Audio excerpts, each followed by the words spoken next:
in the matter of the marriage of Trevor Sanders and Michelle Sanders, case number 2024 DM 326. Whitney Crispin appears along with the petitioner Trevor Sanders by Zoom. David Hawley appears as counsel for the respondent. Joining him in his office is the respondent Michelle Sanders. This matter comes before the court at this time for what appears to be a final hearing in the case, though it was originally scheduled for status conference. It's the court's understanding that the parties have reached comprehensive agreements on all issues. Is that correct, Ms. Crispin? That's correct, Judge. Would you agree with that, Mr. Hawley? I would, Your Honor. This time, the court would direct petitioner's counsel to call a witness to establish grounds for the divorce. Thank you, Judge. Petitioner would call Trevor Sanders. Mr. Sanders, if you raise your right hand, I will administer an oath. You do solemnly swear that the testimony you are about to give in the matter now in hearing shall be the truth, the whole truth, and nothing but the truth. So help you God? I do. All right. You may question the witness. I will need both of you to speak up so that all participants can hear everything that's going on. Certainly, Judge. Please state your name. Trevor Sanders, And Trevor, where do you reside? 7180 Southwest 66th Terrace in Augusta, Kansas. And isn't that Butler County? Yes, ma'am. And do you believe that the court in the state of Kansas has jurisdiction of this matter? Yes, ma'am. Were you a resident of the state of Kansas at least 60 days prior to filing this case? I was. Do you recall when you filed this case? I believe it was October Of what year? 2024. And were you a resident of the state of Kansas at least 60 days prior to that time? Yes, ma'am. And were you a resident of Butler County prior to that time? I was. Is this case properly in Butler County? It is. And what was the date of marriage between yourself and Michelle Sanders? 3/24/2012. And where were you married? Riley County, Kansas, Manhattan specifically. Have you continued to be married and living as husband and wife since that time? Yes. And are you and Michelle currently incompatible to the point that you can no longer live together as husband and wife? Yes, And during the course of your marriage, did you acquire property? we did. And did you review a document titled Marital Settlement Agreement? I did. And is that a document that's in front of you right now? It is. And if we look at the last page here, is that your signature? Yes, ma'am. And in reaching that agreement, did you consider all of the marital debts and assets? I did. And were there debts and obligations accumulated throughout the course of the marriage? Yes, there was. And this document also takes those into account, is that correct? It does.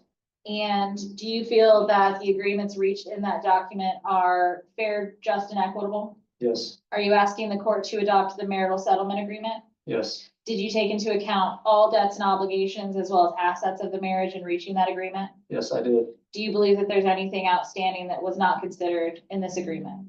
No, ma'am. Okay. Are there any children of this marriage? Yes. How many? 3. Are they all under the age of 18? Yes. And did you review a document entitled Agreed Permanent Parenting Plan? I did. Is that the document that's in front of you? It is. And if we flip to the back page of that, is that your signature? Yes, ma'am. And have you reviewed that entire document? Yes, ma'am. And do you believe that the terms of that document are in the best interest of the children? Yes, I do. And are you asking the court to enter the agreed permanent parenting plan regarding the custody, residency, parenting time, and support of those minor children? I am. And did you also review a document entitled Agreed Shared Expense Plan? Yes, I did. And if we flip to the back page of that, is that your signature? It is.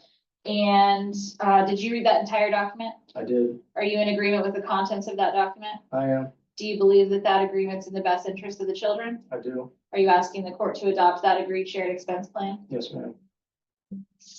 And did you review the document entitled Journal Entry of Judgment and Decree of Divorce? I did. And flipping to the back page of that, is that your signature? It is. And did you read that entire document? Yes, ma'am. And do you believe that all of the contents included in that document are fair, just, and equitable to both parties? I do. Are you asking the court to adopt all of the agreements reached in that journal entry of judgment and decree of divorce? I am. And do you feel that everything involved is in the best interest of the children? I do. And is there anything that is outside of that agreement that you can think of that needs to be resolved here today? I don't believe so. Okay. Do you believe that both parties are fit and appropriate persons to have joint legal custody or decision-making of the minor children? Yes, ma'am. And are you asking the court to order that? Yes, And, have the kids always lived in the state of Kansas? they have. Okay, so would you say that Kansas is their home state? Yes, ma'am. Okay, and are you aware if either party's pregnant at the time of filing of the petition? I'm not. Okay, and then is either party serving in the United States military? No, ma'am. And do the parties have an agreement for there to be no spousal maintenance paid in this case? That's correct. Okay, again, are you asking the court to review all of the documents, the marital settlement agreement, the journal entry of judgment and decree of divorce, the agreed permanent parenting plan, the agreed shared expense plan, and the submitted child support worksheet, and adopt all of those documents and then dissolve the bonds of matrimony in this case? Yes. And then looking at the child support worksheet, I know this is pretty technical, but are you in agreement to pay the amount of $500 to Michelle at this time? Yes, ma'am. I have no further questions for this witness. Mr. Hawley, do you have additional questions for Mr. Sanders? No. All right. I'm going to have a question for counsel in this case. Actually, a couple of them. Has the quadro been prepared? It has not, Judge. I did speak with my client. He has 2 retirement accounts, both of which were technically 100% set aside to him. He is looking into which is a lower tax burden and easier to access between his capers and his Empower. And he'll let me know as soon as he has an answer to have that prepared. All right. Then I trust you'll contact the quadro administrator for that company or fund to make sure that the proper form is used. Yes, absolutely. All right. All right. Court satisfied with that response. Counsel, what finding would this court make to justify the overall financial circumstances adjustment on the worksheet? Judge, we would request, and that is an upward adjustment. We would request the court find that the stability and support of the children require that additional $228 paid into the home for the care and custody of the children. Which Yeah, would I appear to think be in consistent with the addition- best interest of those children. Is there anything that you would add to that statement, Mr. Hawley? Well, I was just going to say that there's a disparity in income, and so therefore, yes, I would agree with Ms. Chrisman. Very well, counsel. All right. Did you intend to present any further evidence, Ms. Chrisman? I did not, Judge. Mr. Hawley, do you have evidence to present at this hearing? Yeah, I would call my client, Michelle Sanders. All right. Mrs. Sanders, if you'd raise your right hand, please. You do solemnly swear that the testimony you're about to give in the matter now in hearing shall be the truth, the whole truth, and nothing but the truth. So help you God. Yes. You may question the witness, Mr. Hawley. Thank you, Your Honor. Michelle, you remember signing this journal entry and decree of divorce? Yes. Do you believe that that represents a fair, just, and equitable settlement of all matters contained therein? Yes. Okay. And I believe that was also incorporated into a marital settlement agreement. And that is also fair, just, and equitable in all respects? Yes. And you're asking the court for a divorce based on incompatibility today? Yes. You did sign the journal entry and marital settlement agreement, and I believe that's fair. Yes. You've also signed the agreed permanent parenting plan that sets out the custody and visitation, and you believe that's in the best interest of the children. Yes. You also sign an agreed shared expense plan and agree to share the expenses of the minor children based on that agreed expense sharing plan. Do you believe that is in their best interests? Yes. I have no further questions. Chrisman, any further questions for this witness? Ms. Sanders, will you be requesting a restoration of your maiden name? No, I will not. I have no other questions. Thank you for asking that question, counsel. The court was just about ready to ask it itself. All right. And I trust you have no further evidence to present, Mr. Hawley. No, we'd rest.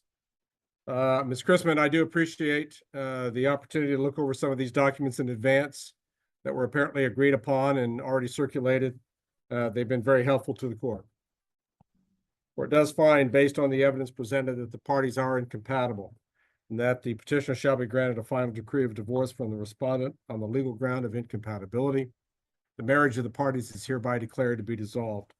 The court, upon review of the file and having heard the evidence presented today, that the parties' agreements regarding property, debt, and financial matters are fair, just, and equitable to both sides, the court will approve the parties' agreements and make those the orders of the court. Likewise, the court finds that the parties' agreed parenting plan and other agreements that they've made regarding child-related issues are consistent with the best interest of any minor or child of this relationship. The court will approve those documents and make those the orders of the court as well, adopting the marital settlement agreement as part of the proceedings in this case. I trust, Ms. Chrisman, that you'll be submitting documents for the court's approval in short order. Yes, Judge. Okay. And that the quadro should follow relatively soon hereafter. Yes, I would hope that it would be prepared within about a week. All right.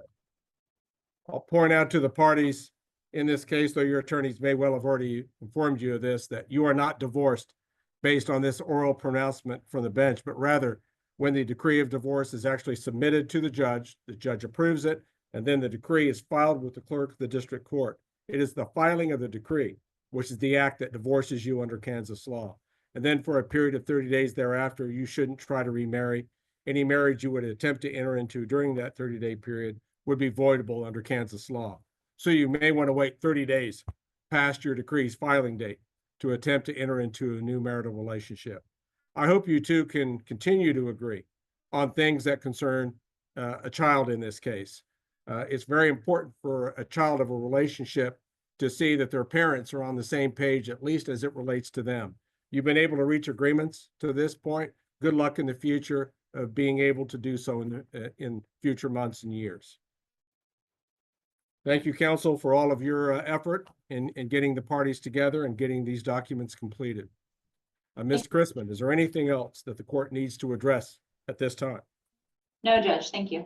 Mr. Hawley, anything further? No, Your Honor. Very well.